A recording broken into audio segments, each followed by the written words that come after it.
Welcome back to the channel. It's your boy Retro Doc 79, and we're going to do Legend of Zelda Outlands walkthrough part 6. And this is revisiting the first dungeon. We're going to grab a few items from here, and then we'll be done with it. We won't have to come back. And then, as always, we'll end it in front of the next dungeon that we're supposed to tackle, which will be Dungeon 3, because we're going to go back there after this. So let's proceed forward.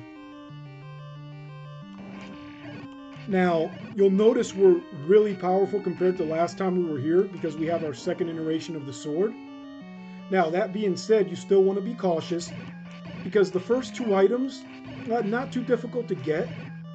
Now, the last one is an optional upgrade. Only the first item we get is not optional. But you really want it because that third item is going to give you the ability to carry 12 bombs instead of 8. And here you want to head to the left.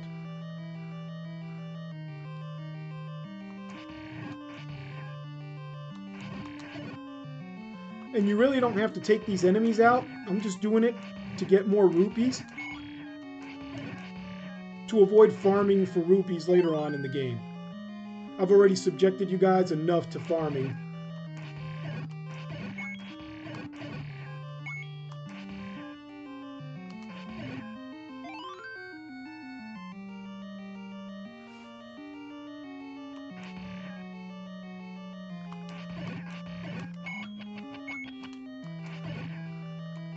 Now, be real careful here, because this looks like a repurposed hand enemy that normally would grab you in the original Zelda and transport you to the entrance to the dungeon. They look like they reskinned it into a cage, but it might be something else. I've never been physically held by them for too long. I've only been tapped temporarily by them. And you can see that, I believe, in my first playthrough. Alright, here we want to go to the right, and we're in pretty good shape. You just want to use the recorder here to get those ghosts to split up. And you're just left with that eye.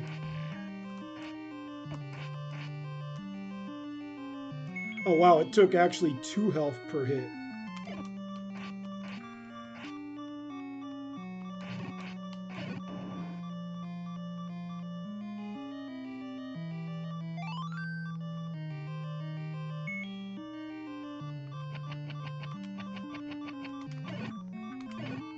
Ooh, we're about to get a heart container, but I'm just hoping, that we're able to make it to that bomb bag without actually getting killed.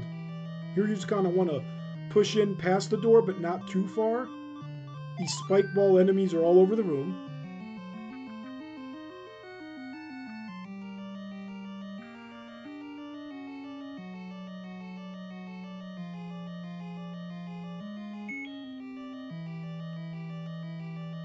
And I might go over to the right just to see if I can get a little more health before heading to the last part of this dungeon.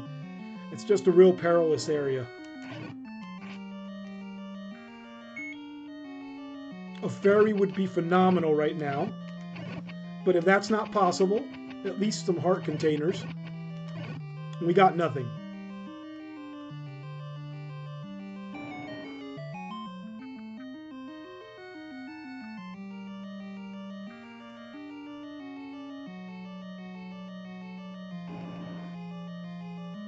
So let's hope we make it through.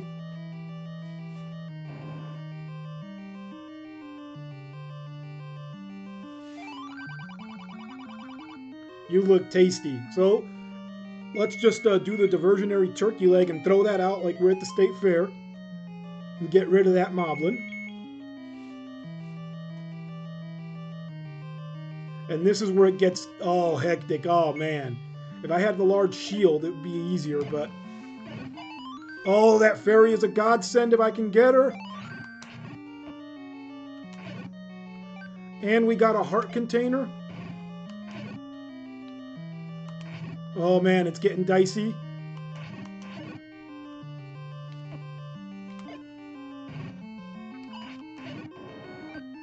We want to go to the left here. Man.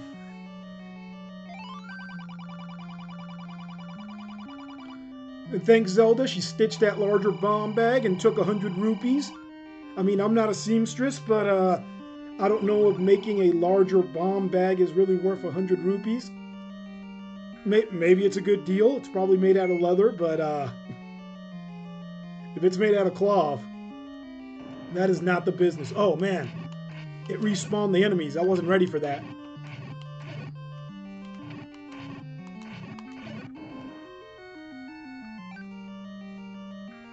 And we're now done with this dungeon. We're going to take the scenic route to get to the next area. Well, to get to where we're going to end this video. And only because I want to open up another secret for you guys. During my my expeditionary run, we're going to call them expeditionary runs, as I probe the game to find secrets and other dungeons before I record, I actually came across a second area where you get free bombs. So I kind of want to get that for you guys and show you where it's at.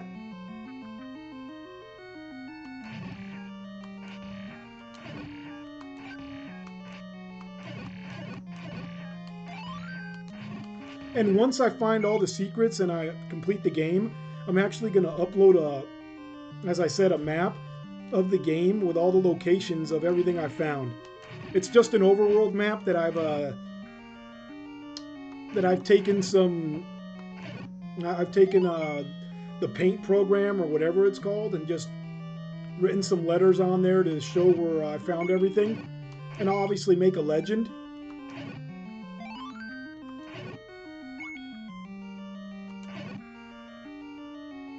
And that'll be on the paid content part of the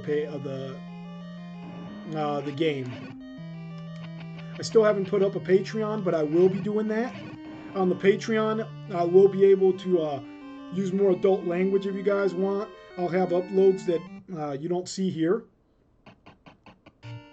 And of course, all the stuff like the maps I put together in my travels. And I'm going to have little game guides that are going to be reminiscent of old gaming magazines that I'm putting together. And I'm not making them in Microsoft Word or PowerPoint. I'm actually using something called Publisher. And it's a pretty cool program. It merges properties of both of those programs and other programs as well. We're already here, so we're just going to take these guys out for good measure. And we don't need that fairy.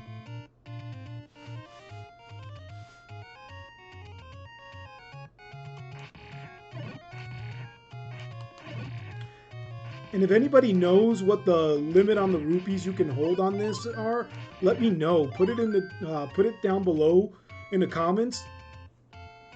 Or if you want, just send me an email. My email is going to be pinned on the description of this video. It's also on the description of the page.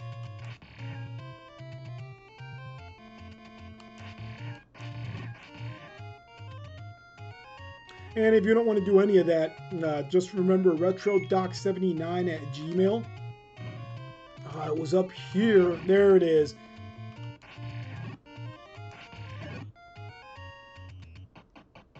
Now we're going to recover those bombs for free.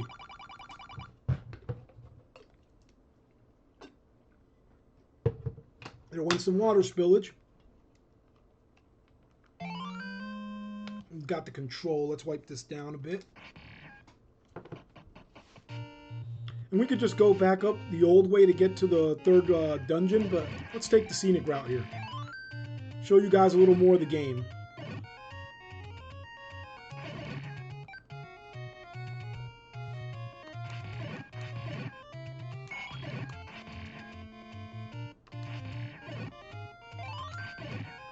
And again, that rupee farming is real. I mean, we want to get as many as we can in case anything comes up later on in the game.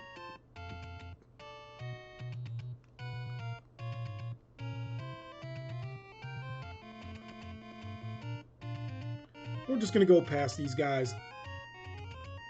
What? Did I just discover the Lost Woods and get glitched out of it? Okay, I guess we're going to go to Dungeon 3 the old-fashioned way.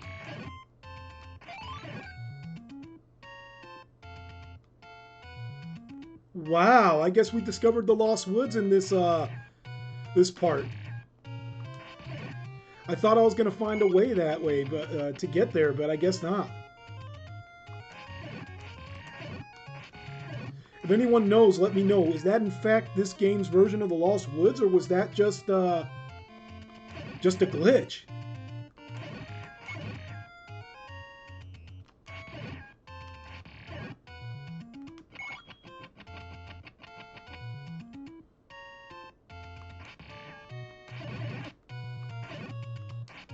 Well, now we have to take these guys out because we definitely want to see if we can get our full health. As I recall, I think you got to go up. Here we are, the waterfall. Yup, this is it. And we're just going to take out these enemies for good measure. Ooh. And try to avoid getting knocked into the waterfall, because I believe any position you touch that waterfall in, you end up in the third dungeon. I mean, if we don't get another heart container, it'll be fine, but it would be optimal. And of course, I always want to leave you guys off with no enemies on the screen and standing outside the dungeon, not in it, for when we come back.